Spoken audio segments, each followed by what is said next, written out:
Assalamualaikum warahmatullahi wabarakatuh. Ketemu lagi dengan Ibu Vira dalam pelajaran sejarah.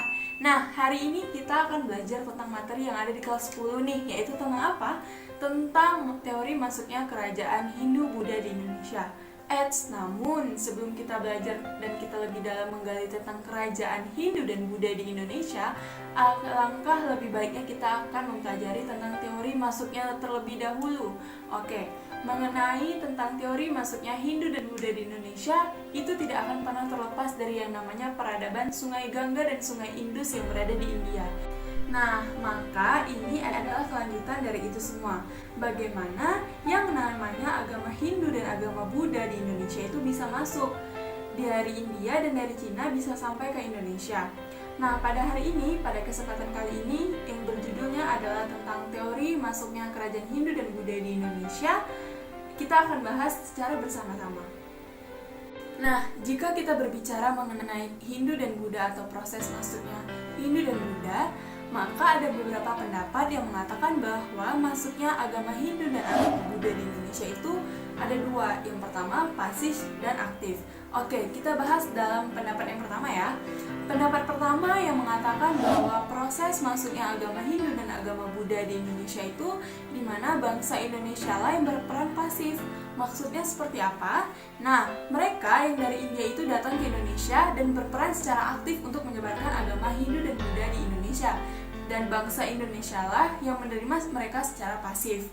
Nah, ada beberapa teori yang mendukung pendapat ini. Yang pertama adalah teori Brahmana, yang kedua adalah teori Sudra, dan yang ketiga adalah teori Vaishya.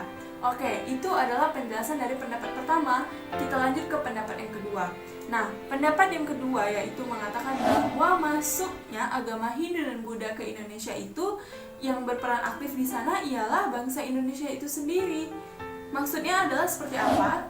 Itu adalah penjabaran dari yang namanya teori arus balik dan teori Sudra. Nah, mari kita sama-sama kita kupas nih teori-teori yang telah dijelaskan dari dua pendapat di atas. Oke, kita akan membahas teori yang pertama ya, yaitu teori Brahmana. Yang pertama itu, apa sih teori Brahmana? Nah, kalau masih ingat dengan yang namanya 5 sistem kasta dalam agama Hindu, oke, sistem kasta itu apa, Bu? Sistem kasta adalah sistem pelapisan dalam masyarakat Hindu, yang mana Brahmana adalah kaum pendeta. Siapa sih yang mencetuskan dari teori Brahmana ini? Pencetus dari teori Brahmana adalah J.C. Van Leeuwen. Yang dimana di sini Van Leeuwen mengatakan bahwa dalam teori Brahmana, masuknya agama Hindu dan agama Buddha ke Indonesia itu dibawa oleh kaum Brahmana. Kaum Brahmana ini kaum apa? Brahmana adalah para pemuka agama Hindu yang menguasai kitab Weda, di mana dalam kitab Weda yang dituliskan menggunakan bahasa Sanskerta dan menggunakan huruf Pallava. Nah, maka di sini para pendeta atau kaum Brahmana inilah yang dapat mengerti dan bisa membaca kitab tersebut. Nah, hal ini bisa dibuktikan dengan banyaknya ditemukan prasasti-prasasti di Indonesia seperti prasasti Kedutan Bukit yang berada di Sumatera Selatan, prasasti Majapahit, ataupun prasasti Tarumanegara, di mana hanya kaum-kaum Brahmana inilah yang bisa membaca dan bisa memahami tulisan yang berada di prasasti tersebut. Maka dari itu teori Brahmana menurut kutipan teori ini bahwa masuknya Hindu-Buddha di Indonesia itu karena adanya perang antar golongan Brahmana. Itu perang apa sih? Ya, itu adalah perang yang menyebarkan agama Hindu dan Buddha karena kaum Brahmana adalah orang yang paling paham dan orang yang paling tahu tentang kitab Weda. Oke, kita sudah menguasai satu teori nih. Itu adalah teori tentang teori Brahmana, yang mana teori Brahmana itu tentang apa? Tentang masuknya Hindu-Buddha di Indonesia. Oke, sekarang kita lanjut ke teori yang kedua, yaitu tentang teori Vaishya. Nah, teori yang kedua itu adalah teori Vaishya. Teori Vaishya itu siapa pencetusnya? Pencetusnya ialah N.G. Krom. Di sini N.G. Krom mengatakan bahwa agama Hindu dan agama Buddha di Indonesia itu adalah adanya peran serta dari golongan Vaishya. Apa sih golongan Vaishya itu?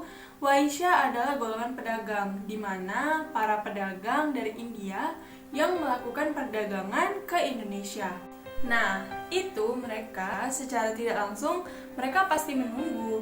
Maksud dari menunggu ini seperti apa? Nah, jika kita berpikir mengenai logika, kalian pasti tahu dan pasti akan mengetahui bahwa yang namanya jalur perdagangan di zaman dahulu kala itu menggunakan kapal layar atau memanfaatkan angin. Nah, angin yang ada pada saat itu ialah angin muson barat dan angin muson timur pada satu tahunnya. Otomatis membuat para pedagang-pedagang tersebut menetap di Indonesia itu untuk sementara, yang nantinya menunggu angin yang bisa membawa mereka pulang kembali ke India. Nah, sebelum para pedagang-pedagang ini kembali ke India, para pedagang atau kaum Waisya ini melakukan sebuah proses akulturasi budaya dengan para bangsa Indonesia, yang mana mereka sambil berdiam diri, mereka menciptakan sebuah kampung pedagang yang kalau dalam istilah agama Hindu itu dinamanya kampung keling atau kampung pedagang Hindu. Nah, mereka di sini secara nggak langsung menyebarkan atau adanya pertukaran budaya karena adanya interaksi antara bangsa India dan bangsa Indonesia itu sendiri. Nah, itu jadi merupakan adanya cikal bakal dari penyebaran agama Hindu di Indonesia menurut teori Waisya ini. Nah, sekarang kita menuju ke teori yang ketiga. Apa teori yang ketiga, Bu Fira? Teori yang ketiga adalah teori kesatria, di mana dalam sistem kasta, kesatria itu adalah artinya para bangsawan. Nah, menurut teori kesatria yang dipelopori oleh C.C. Crom, Mukherjee, dan G.L. Muins, itu mengatakan bahwa teori kesatria ini menyebabkan penyebaran agama dan kebudayaan Hindu-Buddha di Indonesia pada masa lalu dilakukan oleh para golongan kesatria atau golongan bangsawan, di mana menurut teori masuknya Hindu-Buddha di Indonesia di Kepulauan Nusantara tidak bisa dilepaskan dari sejarah kebudayaan India pada periode yang sama. Ingat, ketika India pada abad kedua Masehi, kerajaan-kerajaan di India mengalami keruntuhan karena perebutan tahta, perebutan kekuasaan. Nah, penguasa-penguasa dari golongan kesatria di kerajaan-kerajaan yang kalah perang ini itu melarikan diri hingga kemana? Ke Nusantara. Nah, sambil mereka melarikan diri ke Nusantara, mereka melakukan yang namanya perkembangan orang-orang yang ada di Indonesia, dan mereka akhirnya menciptakan kerajaan-kerajaan baru yang bercorak Hindu-Buddha. Nah, itu tadi adalah penjelasan mengenai teori yang ketiga, yaitu teori Satria. Nah, sekarang kita masuk ke teori yang keempat nih, yaitu teori teori arus balik atau teori nasional. Nah, siapa sih pelopor dari teori arus balik atau teori nasional ini? Pelopornya ialah F.D.K. Bosch. Di sini Bosch mengatakan bahwa teori arus balik menjelaskan bahwa penyebaran Hindu-Buddha di Indonesia terjadi karenanya ada peran aktif masyarakat Indonesia di masa silam. Nah, menurut Bosch, itu merupakan pengenalan Hindu-Buddha pertama kali memang dibawa oleh orang-orang India. Namun mereka menyebarkan agama atau ajaran-ajaran Hindu ini pada segelintir orang, sehingga pada akhirnya mereka memahami. Tetapi mungkin orang Indonesia itu memiliki sifat ingin tahu yang tinggi, sehingga mereka berkeinginan untuk apa? Untuk mempelajarinya lebih jauh dan untuk belajar lebih mendalam lagi tentang agama tersebut, sehingga mereka melakukan perjalanan atau melakukan kunjungan ke India. Di India mereka belajar tentang agama-agama. Nah, setelah mereka belajar lebih dalam, setelah mereka mengetahui lebih pasti, mereka akhirnya pulang ke Indonesia. Nah, pada saat mereka pulang ke Indonesia lah, mereka ditugaskan untuk lebih menyebarkan atau mengajarkan kepada orang-orang Indonesia yang tidak mengetahui atau masih menganut kepercayaan animisme dan dinamisme. Nah, jadi di sini kalian pasti sudah bisa membedakan ya, apa sih teori Brahmana, apa sih teori Waisya, apa itu teori Kesatria, dan yang terakhir itu apa sih itu teori arus balik. Nah, sekarang ada teori terakhir nih, yaitu teori apa? Teori Sudra. Siapa pelopor dari teori Sudra? Nah, teori Sudra adalah pelopornya yang bernama Van Faber Han. Di sini Van Weber menjelaskan bahwa penyebaran agama dan kebudayaan Hindu-Buddha di Indonesia itu diawali oleh para kaum Sudra atau kaum Buddha yang bermigrasi ke wilayah Nusantara. Loh, kenapa kok mereka yang bermigrasi? Nah, ini adalah ada beberapa alasan mengapa mereka melakukan kunjungan atau pergi bermigrasi ke Indonesia. Kemungkinan besar itu mereka terlalu menderita mungkin di India, sehingga kemudian ada beberapa alasan mungkin yang membuat mereka sebagai budak diperjualbelikan juga. Dan ketika mereka itu datang ke Indonesia, mereka sudah beragama Hindu dan ataupun sudah beragama Buddha. Nah, kan mereka di sini mereka menetap nih di Indonesia dan menyebarkan agama kepada mereka orang pribumi yang saat itu masih menganut kepercayaan animisme dan dinamisme. Sama seperti dengan adanya seperti teori ksatria ataupun teori Waisya, itu adanya akulturasi atau pertukaran budaya antara para pedagang ataupun para bangsawan ataupun yang sekarang adalah para Buddha dengan orang-orang pribumi asli Indonesia. Nah, dari sanalah terjadilah perkumpulan orang-orang beragama Hindu-Buddha di Indonesia yang telah menganut agama dan telah berpindah dari kepercayaan animisme dan dinamisme. Nah, untuk pembahasan terakhir dari pertemuan kita kali ini, dari pembelajaran kita kali ini tentang teori masuknya Hindu-Buddha di Indonesia, Ibu akan membahas tentang peninggalan-peninggalan apa saja yang ditinggalkan oleh para leluhur kita yang masih tertinggal hingga saat ini dan masih bisa kita lihat. Yang pertama itu ada candi. Candi adalah bangunan pada masa Hindu dan Buddha yang biasanya terbuat dari batu maupun dari batu bata, yang mana bangunan ini erat kaitannya dengan keagamaan.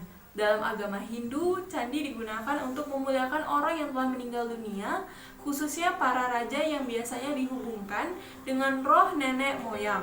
Dan pada agama Buddha, candi digunakan sebagai tempat pemujaan dewa, dan candi dapat digunakan sebagai bukti sejarah yang sampai sekarang masih dapat dilihat bentuk dan coraknya. Nah, itu yang adalah peninggalan yang dapat dilihat bentuk dan coraknya. Nah, candi-candi apa sih yang masih bisa kita lihat dan masih bisa kita belajar dari candi-candi yang masih tersisa? Itu yang pertama adalah Candi Borobudur. Terus yang kedua ada Candi Prambanan, yang keduanya ini berada di kota Yogyakarta atau daerah istimewa Yogyakarta. Nah, ada juga Candi Ratu Boko serta Candi Muaratakus yang berada di Riau. Nah, yang selanjutnya peninggalan kedua ialah berupa prasasti. Seperti yang telah Ibu katakan tadi mengenai prasasti, bahwa yang bisa mengetahui dan membaca dan memahami tulisan yang ada pada prasasti adalah kaum Brahmana. Nah, di sini prasasti disebut juga sebagai batu tertulis, di mana prasasti merupakan peninggalan sejarah yang tertulis di atas batu, logam ataupun sebagainya. Prasasti biasanya berupa tulisan-tulisan kehidupan atau peristiwa-peristiwa penting di daerah setempat yang ingin disampaikan oleh para leluhur kita. Nah, untuk prasasti yang masih dapat kita lihat untuk saat ini adalah yang pertama prasasti Kerajaan Tarumanegara. Terus ada prasasti di Sumatera Selatan yaitu prasasti Kedutan Bukit. Terus ada prasasti Canggal, prasasti Muara Kaman, dan prasasti-prasasti lain yang masih tertinggal di Indonesia. Nah, untuk peninggalan kerajaan atau peninggalan dari agama Hindu-Buddha pada zaman dahulu kala, kita masih mempunyai yang namanya Yupa. Nah, pasti kalian agak sedikit asing nih mendengar kata Yupa, tidak seperti mendengar kata candi ataupun kata prasasti. Yupa adalah prasasti. Yupa ini adalah jenis prasasti juga, namun yang dituliskan pada tiang batu. Jadi awalnya itu Yupa digunakan untuk mengikat kurban, baik hewan maupun manusia, yang akan dipersembahkan kepada roh atau pemujaan. Yang pertama kali itu Yupa ditemukan di Kalimantan Timur pada abad ke-5 yang berisi tentang kisah seorang raja bernama Mulawarman yang baik budiman dan mempunyai kakak bernama Kudungga, di mana pada saat pemerintahan Mulawarman inilah rakyatnya hidup makmur dan sejahtera. Dan Mulawarman juga memiliki hubungan yang baik dengan kaum Brahmana. Oke, itu adalah penjelasan materi-materi dari teori masuknya Hindu Buddha di Indonesia. Dan telah kita bahas ada 2 pendapat, yaitu pendapat aktif serta pendapat pasif, dan ada 5 teori, yaitu teori Brahmana, teori Ksatria, teori Waisa, teori Sudra, dan ada teori arus balik. Nah, hari ini Ibu Fira dan kita semua telah belajar nih tentang teori masuknya agama Hindu Buddha di Indonesia. Nah, sekarang mari kita simpulkan bersama-sama ya. Ada berapa teori tadi? Ya, ada 5, yaitu teori menurut pandangan pertama. Teori apa tadi? Teori Brahmana. Siapa yang menyebarkannya? Kaum bangsawan. Kalau teori yang kedua, yaitu teori Waisya. Nah, siapa yang menyebarkannya? Ya, para pedagang. Sedangkan ketiga adalah teori Ksatria. Nah, Ksatria itu siapa? Ksatria adalah bangsawan. Yang keempat itu teori apa? Ya, teori arus balik, di mana orang Indonesia lah yang belajar sendiri ke India dan kemudian balik lagi ke Indonesia untuk mengajarkannya kepada para bangsa Indonesia. Nah, hari ini kita sudah banyak belajar tentang teori-teori masuknya agama Hindu Buddha di Indonesia. Selanjutnya, setelah teori agama Hindu dan Buddha di Indonesia, muncullah beberapa kerajaan-kerajaan. Seperti apa ceritanya? Seperti apa kisahnya? Tunggu video selanjutnya. Ibu Fira undur diri. Terima kasih. Wassalamualaikum warahmatullahi wabarakatuh.